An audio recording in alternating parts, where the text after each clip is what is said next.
샬롬. 오늘은 2023년 4월 9일 부활주일 아침입니다. 할렐루야. 우리 주님 다시 사신 그 주님의 기쁜 날입니다. 요한복음 20장 1절에서 18절 말씀으로 은혜를 나누도록 하겠습니다.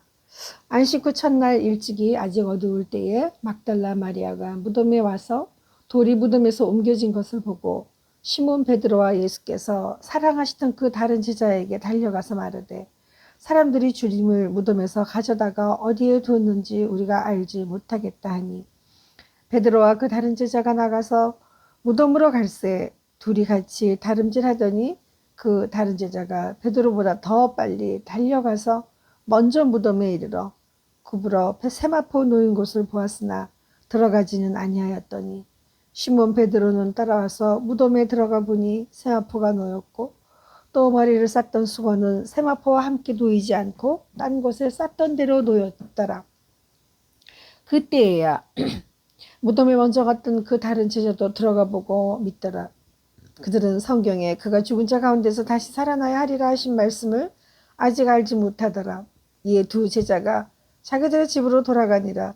마리아는 무덤 밖에 서서 울고 있더니 울면서 구부려 무덤 안을 들여다보니 흰옷 입은 두 천사가 예수의 시체 누웠던 곳에 하나는 머리편에 하나는 발편에 앉았더라. 천사들이 이르되 여자여 어찌하여 우느냐. 이르되 사람들이 내 주님을 옮겨다가 어디에 두었는지 내가 알지 못함이니이다. 이 말을 하고 뒤로 돌이켜 예수께서 서 계신 것을 보았으나 예수이신 줄은 알지 못하더라. 예수께서 이르시되 여자야 어찌하여 울며 누구를 찾느냐 하시니 마리아는 그가 동산지기인 줄 알고 이르되 주여 당신이 옮겼거든 어디에 두었는지 내게 이르소서 그리하면 내가 가져가리이다. 예수께서 마리아야 하시거늘 마리아가 돌이켜 히브리로 말로 라보니 하니 이는 선생님이라는 말이라. 예수께서 이르시되 나를 붙들지 말라. 내가 아직 아버지께로 올라가지 아니하였노라.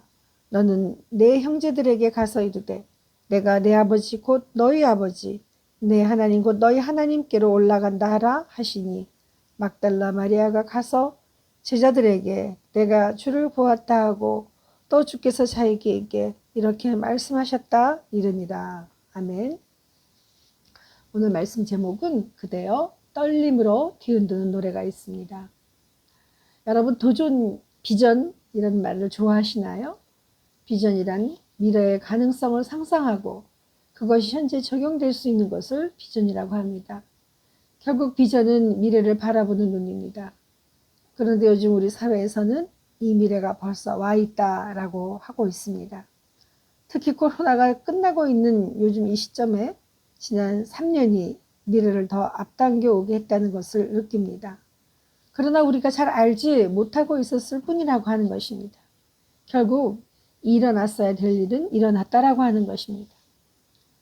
이 미래 세대를 뚜벅뚜벅 걸어가야 할 우리 용사들을 생각하면 그러면 우리들이 바라보고 있는 이 시점에서 혹시나 강요된 혁신이나 호기심, 그것에 대한 적응력 등 그런 용어가 여러분들의 일상과 얼마나 가까운지 질문을 해봅니다.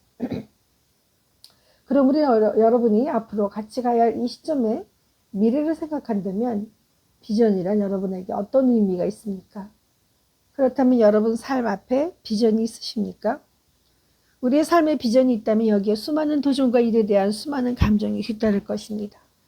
그렇다면 오늘 본문에 소개되는 안식 후 첫날, 그날은 어떤 날이겠습니까? 유대인의 시간표에 의하면 안식일을 한 주간의 시작이라고 보았습니다.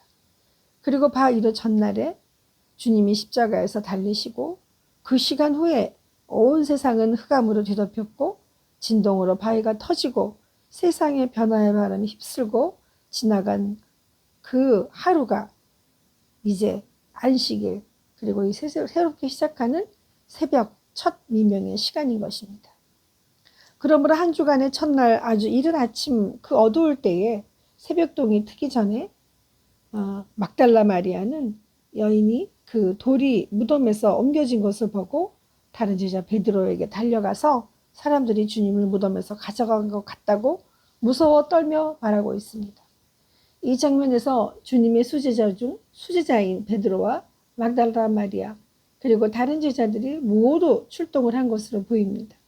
지금 이들이 주님께 그동안 들어왔던 십자가의 고난과 부활은 그냥 스승에게 들었던 교훈이었을까요? 아니면 인생의 지표를 만들어준 비전이었을까요? 여러분은 어떻게 받아들이고 계십니까? 이제 주님께서 무덤에서 없어진 그 사건은 이제 아주 긴박하게 돌아가고 있습니다. 마리아는 베드로와 다른 제자들에게 이 사실을 보고하였고 그들은 급히 무덤으로 가서 사실을 확인하고 있습니다. 이들은 평상시 주님과 동고동락하며 3년간을 꿈결처럼 지내왔던 사람들입니다.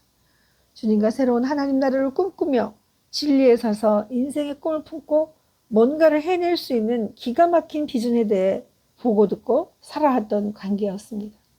그런데 이게 어쩐 일입니까? 기다렸던 하나님의 나라는 사라지고 주님이 남기신 것은 십자가 고난, 거기다가 주님을 믿고 따르던 사람들은 주님처럼 다 처형당할 수밖에 없다라는 그 무서움과 두려움만 남아있을 뿐입니다. 게다가 주님 부활하신다는 약속은 다 사라지고 이제 남긴 것은 비어있는 무덤뿐입니다. 양가 감정이라는 것이 있습니다. 이것은 두 개 이상의 상반된 감정을 동시에 느끼게 되는 것을 말합니다. 그리고 이것은 어떤 상황에 대해서 상반된 감정을 느끼게 되는 경우에 자주 나타나게 되는 것입니다. 지금 이들이 경험하고 있는 주님과의 모든 관계는 양가 감정에 쌓여 있다고 봅니다.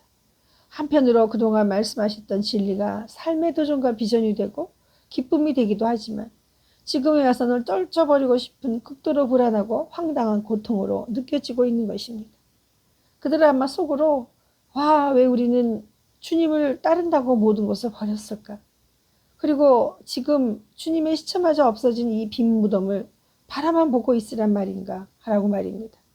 이런 양가 감정이 비단 주님의 빈 무덤을 바라보고 있는 제자들과 마리아에게만 있다고 보십니까? 그동안 지난 잠깐의 현실 앞에서 우리가 감내해야 되는 변화와 도전, 그것이 그냥 우리 앞에 닥쳐진 것처럼 보면 정말 너무나 황당했습니다. 그래서 때로는 매달려야 했고 제발 시간을 되돌려 줄 수 없는지 한탄하기도 했습니다. 그런데 그럼에도 불구하고 주님께 한탄이며 울며 기다릴 수밖에 없었던 것은 그 비전과 약속이 소망으로 남아있기 때문입니다. 맞습니다. 이것이 바로 신앙인 것입니다. 주님께서는 이런 우리의 변화를 기다리고 계십니다. 그러면 삶의 현실이 안성맞춤으로 잘 변화되어 있습니까 지금? 아닙니다. 마리아와 제자들은 아직도 주님의 부활하심을 깨닫지 못하고 있습니다. 빈 무덤을 발견하였고 주님께서 남기신 세마포도 봤습니다만 믿음은 없었습니다. 우리들도 이처럼 오늘 주님의 부활하심의 현장 속에서 말씀으로 마주하고 있지만 때로는 울고 있는 마리아처럼 때로는 배반한 베드로처럼 우리 자신이 어떤 믿음으로 가고 있는지 우리도 모르고 있다는 것입니다. 그래서 오늘 말씀이 다시 확증해 주시고 있습니다. 15장 16절에 보시면 예수께서 이르시되 여자여 어찌하며 울며 누구를 찾느냐 하시니 마리아는 그가 동산지기인 줄 알고 이르되 주여 당신이 옮겼거든 어디 두었는지 내게 이르소서 그리하면 내가 가져가리이다. 예수께서 마리아야 하시거늘 마리아가 돌이켜 히브리 말로 라보니 하니 이는 선생님이라는 말이라. 아멘. 여러분 만나고 계십니까? 아직 아버지께로 올라가지 않으셨지만 우리의 삶의 현장 속에서 터치하시며 말씀하시며 함께 계시고 한 번도 그 진리의 등불을 끄지 않고 영원히 온 에어 중이신 우리 주님을 말입니다. 지금 우리의 모든 것은 메시지로 기록되고 있고 기록되어 가고 있다고 하셨습니다. 지금 우리가 살아가고 있고 말하고 있고 생각하고 있는 이 모든 것이 하나님 나라의 생명책에 기록되어 있다고 하셨습니다. 믿으십니까? 우리 용사들 개인 인스타, 페북, 요즘 바로바로 올리는 유튜브, 틱톡 모든 자신을 알려야 하는 시대가 되었습니다. 인싸, 패친, 유행어가 얼마나 많습니까? 신조어는 말할 것도 없습니다. 우리를 자신들도 우리를 알리기 위해서 올리지만 다른 사람들도 끊임없이 우리를 찾고 들여다보고 있습니다. 왜 그럴까요? 이것은 우리가 살아있다는 증거를 이렇게라도 표현하고 싶다는 것입니다. 움직이고 활동하고 있다는 것을 말입니다. 전도서 3장 11절에 하나님께서는 사람에게 영혼을 사모하는 마음을 주셨다고 했습니다. 그렇기 때문에 우리의 영혼은 영원한 하나님 나라에 속해 있는 것입니다. 이것은 믿는 사람이나 하나님을 잘 모르는 누구에게나 가지고 있는 인간의 속성인 것입니다. 하나님의 선물입니다. 그런데 진리가 여기에 있습니다. 그렇게 영원히 살고 싶어 하기에 바로 우리와 같은 몸을 입고 계신 주님께서 우리의 죄로 인하여 십자가에 달리셨고 3일 만에 부활하심으로 그분만을 따르면 영원히 살 수 있음을 선포하신 바로 그날이 오늘 부활의 날인 것입니다. 아멘. 그런데 이 진리는 쉬는 날이 없습니다. 우리 인생의 온 데이터는 쉼없이 하나님 앞에서 돌아가고 있습니다. 이 얼마나 다행입니까? 특별히 뭘 잘해서 찍으려고 하지 않아도 온갖 기계를 동원하지 않아도 그냥 최선을 다해 드리기만 하면 하나님은 다 알고 계신다는 것입니다. 이것이 우리가 가지고 있는 인생의 데이터이고 믿음의 정보력입니다. 그런데 이 정보력도 꾸준히 관찰하며 성실히 하나님 앞에서 코람되어 서 있으라는 것입니다. 절대 그냥 하지 말라고 하십니다. 믿음의 존재 앞에서 주님의 사랑 안에 머금는 우리가 그리스도의 편지가 될 수 있는 것입니다. Don't just do it입니다. 주님의 존재함에 대해 모든 이들은 십자가에 못 박히신 후 그들의 꿈도 비전도 다 사라졌다고 생각했습니다. 그러나 주님의 존재함은 단지 육체의 존재함을 의미하지 않았습니다. 이것은 마치 부모님이 돌아가셨다고 해서 그분들의 존재함마저 없어지는 것이 아니듯 주님께서는 이보다 더 온전한 아버지 하나님 곁에 계심으로 영원히 다시 오실 때까지 함께 하심을 약속하고 계시는 것입니다. 골로새서 3장 3절 4절에 보시면 이는 너희가 죽었고 너희 생명이 그리스도와 함께 하나님 안에 감추어졌습니다. 우리 생명이신 그리스도께서 나타나실 그때에 너희도 그와 함께 영광 중에 나타나리라. 아멘. 나를 이토록 떨림으로 뒤흔드는 노래, 한순간 나를 울게 하고 살게 하는 노래, 그런 단 한 곡의 노래가 있습니다.